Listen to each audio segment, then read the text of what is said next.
The First Book of Christ for Atheists. Available on YouTube, Facebook, Spotify, Instagram, or maybe purchased through Amazon in book form for $20. Chapter 6, Thou Shalt Not, and following the Beatitudes, the Church and its rules. Here are the fundamentals of Christian morality as I see it: 10 Commandments and the Beatitudes. Theologians and scholars would argue that our religion is more than that, but I am writing as a lay Catholic whose path has been taken through simplistic observations. Many rules have come and gone upon the Vatican and what they felt would enhance our commitment to God. Abstinence from meat on Friday, sacrifices through Lent, days of obligation, the Latin Mass, celibate priests, men-only priests, limbo for unbaptized children, no cremation, and much more are church rules that can harm the church's opportunity to gather more parishioners and priests. The Vatican offers many obstacles for those who have a calling to the church but are being denied even though they want to serve. Decisions made by old celibate cardinals wearing long dresses at the Vatican are contributors to the Catholic Church's lack of acceptance by many.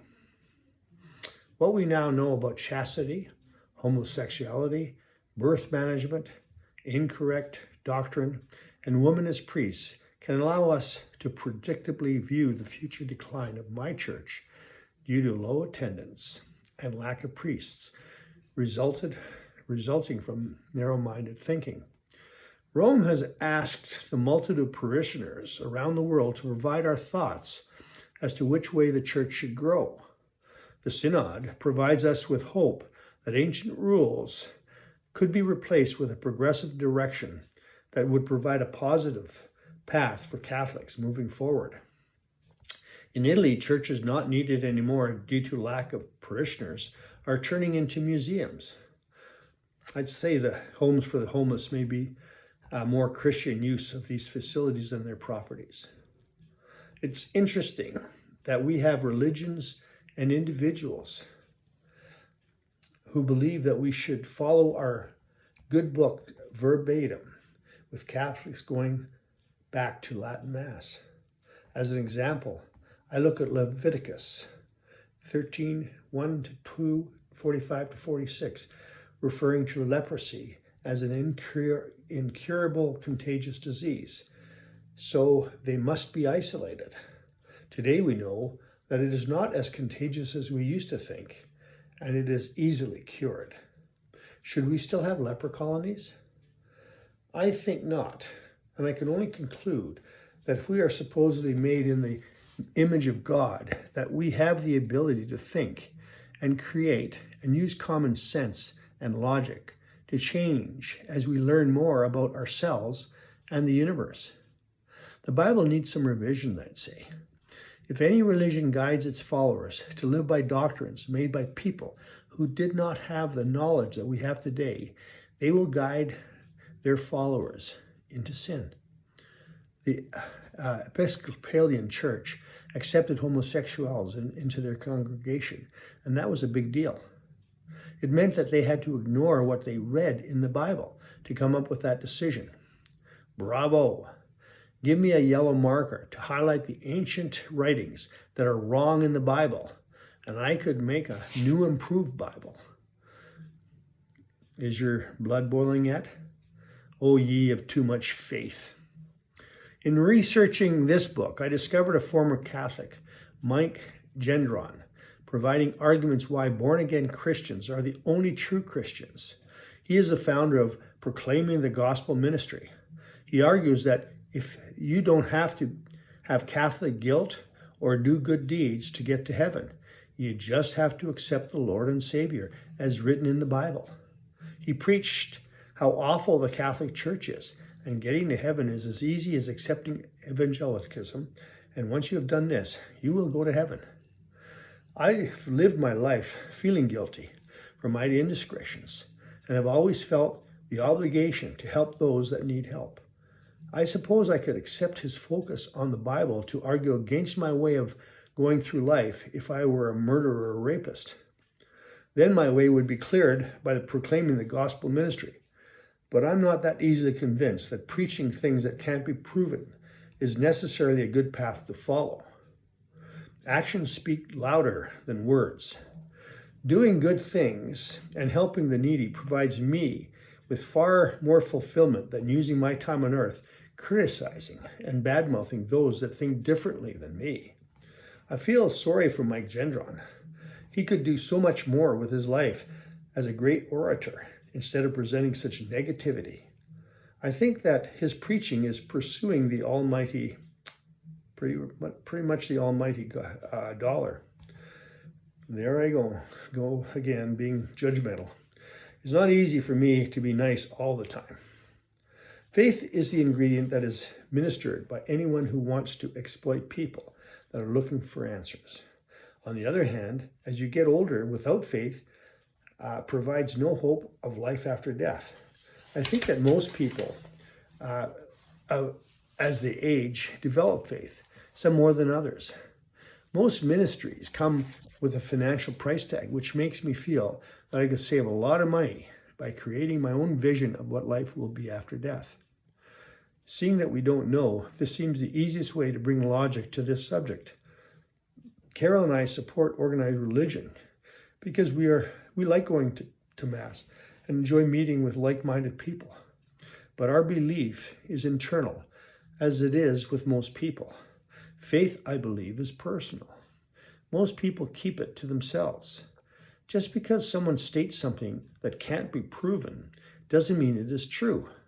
But just because we can't prove certain things about the universe and the soul doesn't mean that they don't exist. Hence, faith is part of many people's makeup. I don't know of a civilization that doesn't provide its citizens with a faith vehicle. Even atheist states such as China and Russia provide their citizens with a religious outlet, even though their governments are identified as operating without religion. I recently listened to a lecture put on by Stephen Fry in which he tore the Catholic Church apart. When I listened to him, people like him, I realized that their attack is on the hierarchy of the church, and everything he has written on it is unfortunately accurate. Applying the same attacks against English colonizers would be just as true. As a Catholic, I believe my life has contributed to a civilized and respectful society by following the path of JC. While I will acknowledge the wrongs of our elders, I wouldn't encourage grassroots abandonment of my church, even though the church is doing much to justify just that. Following good principle values towards our neighbors and family has been good, and I hope will continue for generations to come. Recently, I met a man considering joining the Muslim religion. He was raised by a single mom and was born Catholic. He said that women wear their hijab by choice. Then I asked him if the young woman murdered in Iran by the morality police for not wearing her hijab properly would agree with him. He said that this was not their religion or the Quran, but only politics. I asked if their religion has influenced Iran, Iraq, Afghanistan, Saudi Arabia, and others to have their politicians demand that all citizens do as they are told, or risk imprisonment or execution. Ignoring this question, he told me that he didn't like the way Christian churches tend to hide immoral behavior and allow it to carry on for generations. No argument there. Muslims don't eat pork because he told me that pigs have soft hooves which allow germs to get into the animal. I was weaned on bacon, and so far it hasn't impacted my health. He said that men are in front of women at prayer to avoid temptation from looking at women. I suppose that if you are that weak, you wouldn't be able to handle seeing bikini-clad women on a sandy beach on the Mediterranean Sea.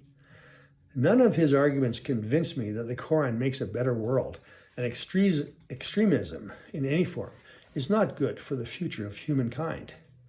I was told that 4 times a day in Muslim prayer, they pray not to be like Christians or Jews. What's wrong with us? I should have asked my neighbor who joined ISIS before he left for the Middle East, where tyranny and murder has become an art form. I don't see our Bible or the Quran as perfect in their teachings, and both have parts that have to be questioned by modern people who have far more knowledge than the ancients. Democracy, it seems, allows you to decide for yourself. Following Muslim law forces you to conform to the laws laid down by the Quran and the elders or risk severe punishment. Totalitarianism relies on the harsh and brutal force of the ones with the weapons. I prefer democracy. I heard disturbing facts from the son of the founder of Hamas, Ahmed Yassin. A rapist will be killed for his rape. His victim will also be killed to avoid embarrassment to the family. This young man was raped when he was 5. Telling his parents would result in his death. I can't understand how this could be moral in anyone's religion. Here's in you explain how expendable children are in the Hamas Brotherhood. Hamas, by hiding in the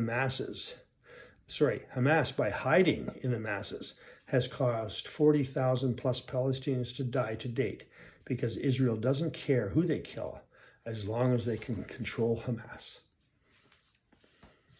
So the 10 Commandments and the Beatitudes were part of my upbringing. And going to church every Sunday was part of my week. So the 10 Commandments, just to review, they're provided by God, apparently. You shall have no other gods before me. Thou shalt not make unto thee any graven images. Thou shalt not take the name of the Lord in vain. Remember the Sabbath day and keep it holy. Honor your mother and father. Thou shalt not kill. Thou shalt not commit adultery. Thou shalt not steal. Thou shalt not bear false witness. Thou shalt not covet. And then provided by Jesus was the 8 Beatitudes. Blessed are the poor in spirit, for theirs is the kingdom of heaven. Be the last of all, the servant of all. Be humble. Do not judge others, and share all. Number 2 is, blessed are those who mourn, for they shall be comforted. Consider well the people you and others have lost, the things you have not done well, and the things you long for. You are never alone. Number 3, blessed are the meek, for they shall inherit the earth. Be slow to anger, quick with patience, and drop the ego. Number 4 is, blessed are those who hunger and thirst for righteousness, for they shall be filled. Help others to take the right path. Trust everyone, and know they may let you down. Number 5 is, blessed are the merciful, for they shall obtain mercy. Strive to do the right thing. Forgive others first, then yourself. Number 6 is, blessed are the pure in heart, for they shall see God. Build your castle with blameless foundations. Number 7 is, blessed are the peacemakers, for they shall be called children of God. Love peace and be involved in helping others to make peace. Number 8 is, blessed are they which are persecuted for righteousness' sake, for theirs is the kingdom of heaven. Do not stop doing the right thing because of others.